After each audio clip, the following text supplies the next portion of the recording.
Good afternoon, y'all. Welcome back to H-Town Sports. I'm your host, Jacob Hazel. And man, the Texans got a W. That was a fun game. We played the Cheifs. Fuck the Cheifs. It was fun to finally see us take out Patrick Mahomes, take him down. That was pretty cool. Coming into it, I mean, I thought personally it was going to be a defensive battle. Chiefs defense always turns up in prime times. They've been a good defense regardless, but they always turn up in big games. And this was definitely a big game. They definitely thought we were going to turn up. And obviously, we have the best defense in the league, one of the best defenses of all time. And the game was fun, man. There was huge hits left and right by both teams. Petrie had a crazy hit on Rashee Rice, which was so fun to see. But yeah, in the first quarter, we won the toss. We chose to defer, chose to get our defense out there on the field, establish a tone, let them know, hey, our defense is elite. You're not scoring on us. And they forced a 3-and-out on the very first drive. So that was really good to see. We didn't do anything on the first drive for us, but on the second one, Nico Collins. Yes, sir. He caught a 46-yard bomb. CJ threw it up. Honestly, Hunter threw him a little bit, and then it was just a jump ball at that point, and Nico just got up and went and got it.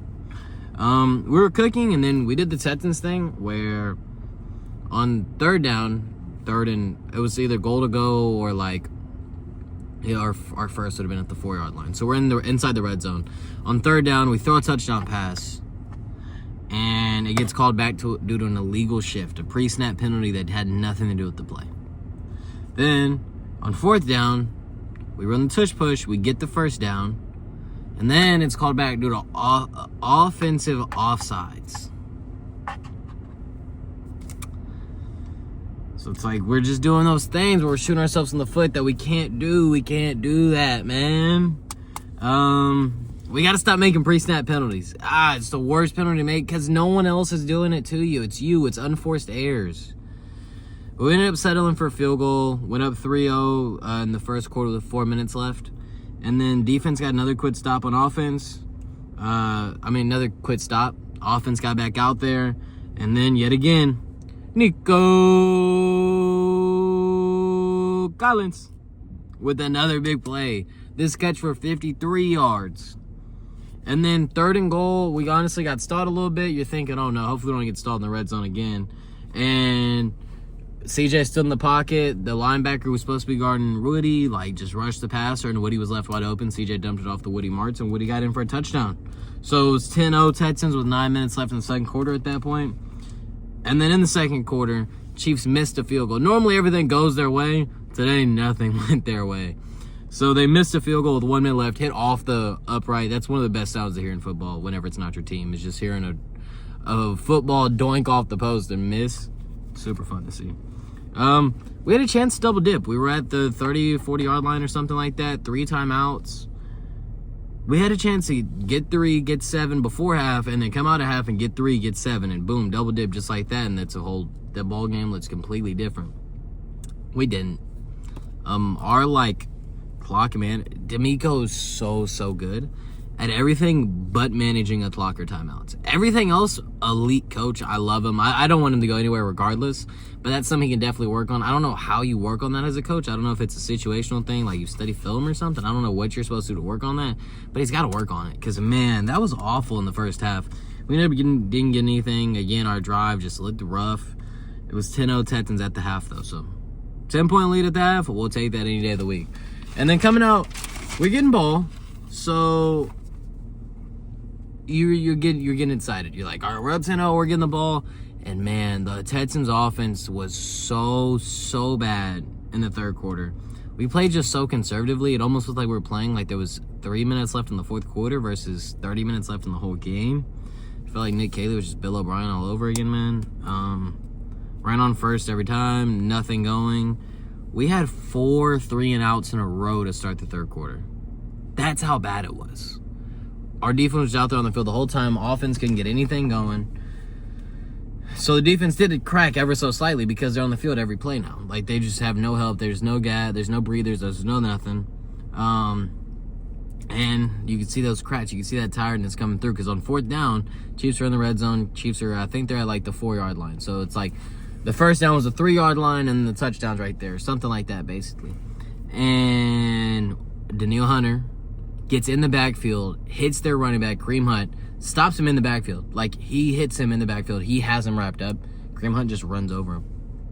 And he just ran it in for a touchdown. 10-7 Chiefs, 10 minutes left in the third quarter, and we're still playing scared. So at this point, we only have a couple 3-and-outs. And then, they tack on another field goal in the third quarter to make it 10-10, and our offense still has absolutely nothing going. And then the Chiefs, gifted us the game. I don't know. Andy Reid's a Hall of Fame coach, yada, yada, yada, but man, that was stupid. Basically, in the fourth quarter, the Chiefs were on their own 31-yard line. This is after we had gotten 4 3-and-outs in a row. And they chose to go for it with 10 minutes left in the fourth quarter. Tie game. Your defense, we haven't done a single thing, and they went for it. I know that they're a really good team on fourth down. I understand that. But the risk does not match with the reward for me. It just doesn't. So we stop them on fourth. Things are looking good. Now we get the ball at the 31-yard line with the team who hasn't done anything. We haven't done anything offensively. So we're like, we're just running the ball. We run the ball, and again, big third down. We obvious passing situation. Chris Jones breaks through the line. CJ somehow avoids the sacks. Gets a first to Jaden Higgins. So had 3 catches today, all first downs. We'll talk about it later, but nice game for him. And then followed up by a Dare Ugumbalawe, I think I said his last name right, touchdown run. I mean, it's crazy. Nick Chubb went out with the rib injury this game. Woody Martz went out for a couple plays for a second. So Dare was our only healthy running back we had. Went in there at the goal line, his first goal line attempt, ran it in. Nice little run to make it 17-10 Texans with 7 minutes left. So it's just like the whole momentum kind of flipped right there. Our defense obviously is still playing elite. And a Texans defense again, or Travis being washed.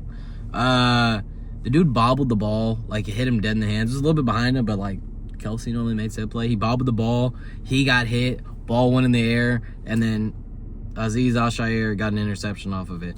And then we just ran the ball down their throats for game. At this point, we were in their territory again whenever we got to pick about the 40-yard line. We were not risking a thing. We just ran the ball down their throats for game. A lot of tough runs by Woody. The stats aren't going to show it today. I'll tell you the stats later.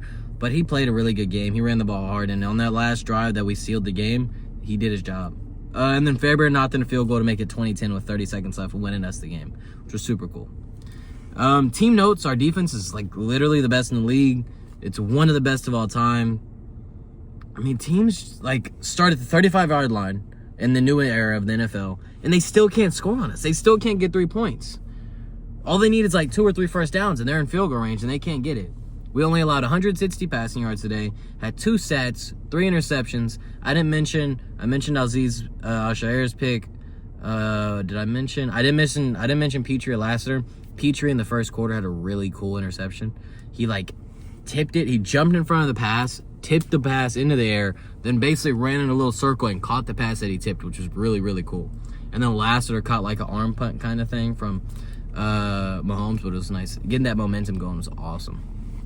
And then here we go. Again, this defense is elite. Like I said, only 160 passing yards allowed. They got 2 sacks. They had those 3 interceptions, 7 pass deflections, 8 QB hits. We, in the last 40 years, I just saw the stat. I don't know if y'all have seen it. If you haven't, in the last 40 years, only one team has allowed less than 225 passing yards in every game. And this is the era of offense. This is the era where everyone's passing and whatnot. And it's us. And the only reason why the stat's at 225 is because one game this year we had a team pass for over 200, and that was the Jaguars, who passed for 203. Every other game, the QBs have passed for under 200 yards. This defense is insane. Best defense in the league, won us the game today. They're the reason we're on a win streak right now. By the way, fuck Nick Caley, bro. He's not the answer, but it's too late to make a change now. Where we won, where the game got won, obviously, 0 turnovers. CJ played turnover-free football. He didn't make mistakes. He knows his defense is elite. There's no need to press situations. Let your defense get a stop for you. Where they had 3 turnovers and 2 fourth down, non-conversions. So, got stopped on fourth down twice, 3 turnovers. That's 5 right there. Also, on third down, we were 8 of 18, which is almost 50%.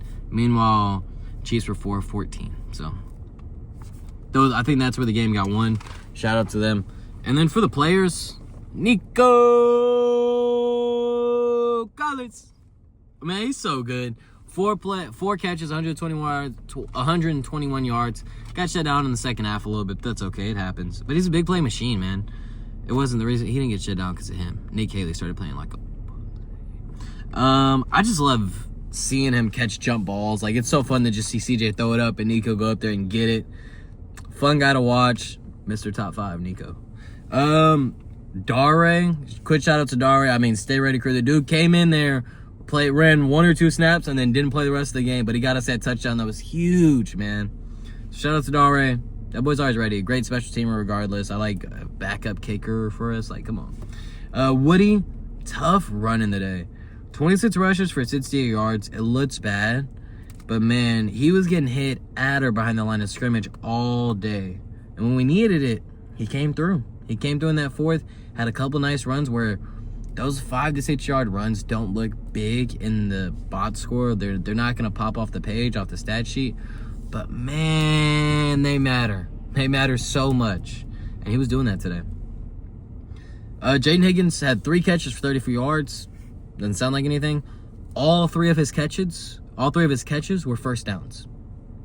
So every time he was making a catch, it was important. It was very important. So nice timely catches from him. I just like seeing him out there getting the route participation, being on the field. I love seeing that. CJ Stroud. 15 for 31, 200 passing yards, a passing touchdown, 0 interceptions. It's not his best game. He missed a couple throws. There was one where Christian Kirk was butt naked open. He was wide open, and CJ and him were just on a different page. CJ mistimed it a little bit because of the pressure. But he didn't make mistakes. He didn't turn the ball over. He didn't have a fumble. He didn't have an interception. And that's what you need to do with this defense. Just don't make mistakes. Take what you can get. If you score 20 points a game, you're probably going to win, which is what we've seen for the past 5 weeks. So that's what I think matters. And also, he made big plays. He didn't necessarily make every play, but he made some really, really, really big plays. Like, for example, that 3rd down conversion where he avoided a sack, rolled out the pocket, got a first down to Higgins, and then the following play after that, Dare scored the touchdown. So he made huge plays that whenever you read the stats, it's not going to show up. But CJ had a really good game. CJ did what he needed to do on the road in a hostile environment like Arrowhead. Got the job done, man. Got the job done. The Texans got the W, man. That's what matters. All the other, it don't matter. All that we need to know, Texans got the W. Chiefs are probably not even in the playoffs. They fall to 6-7. But they do fall to 6-7. Meanwhile, we jump up to 8-5. 8-5, yep. We jump up to 8-5, which was really nice to see. We're cooking. We are cooking. We now have a wild card spot, and the next team behind us is the Colts, who Daniel Jones just went down with an Achilles injury, out for the year.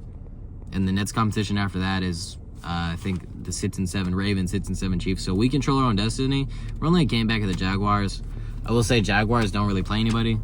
They have like one good opponent coming up, and that's versus the Broncos. So if we're going to take the division, we're going to have to win out, which we can. We play the Raiders, the Titans, the Cardinals. So all very winnable games, and then the Chargers, who we can definitely beat. We can definitely take out. So we might win the division, we might not, but I think we should make the playoffs at this point. We fought our way back in there. It'd be really cool to see us come back down to 0-3 to make a playoff spot yet again, man. Go Texans, best defense in the league, best defense of all time, man. Okay, sorry, I just lied. One of the best defenses of all time. Generational. But yeah, that's going to do it for the Texans, man. We don't play again until Sunday. Hopefully we get that W. Super excited. There's no Houston sports actually for a couple days in general. Rockets don't play till Thursday because of the NBA Cup stuff, which is kind of weird. And U of H basketball plays Wednesday, so you can tune in. We're playing, I'm pretty sure it's like Jackson State, so it's going to be a really bad blowout. But if you want to go watch our young guys have some fun, where it's going to be a good performance for us, most likely, which would be fun. But yeah, no Rockets, no Texans, no Astros, no nothing for the next couple of days. So hopefully I'll find something to keep entertained by. Just watch the highlights from the Texans-Chiefs game, man. That was so fun to watch. Shout out Petrie. We're just laying hits left and right, man. So fun. I love seeing Kermit lose. Also, Chris Collinsworth has got to be the most annoying announcer I've ever seen. The delays was crazy. CJ, we're on the goal line going to get a touchdown. on the play where CJ makes the throw, and like we're highlighting Patrick Mahomes. We're on offense. We just made the play. We're about to score a touchdown. How are we talking about Patrick Mahomes? They got to do something, bro, but I got no power to do anything. But that shit was just terrible. But that's going to do it for today's video. Nice short video today. I mean, all we had to talk about was that Texans W. I could talk all day, but I'll cut it here. Thank y'all so much for tuning in if you did, and go Texans, man. Go Texans.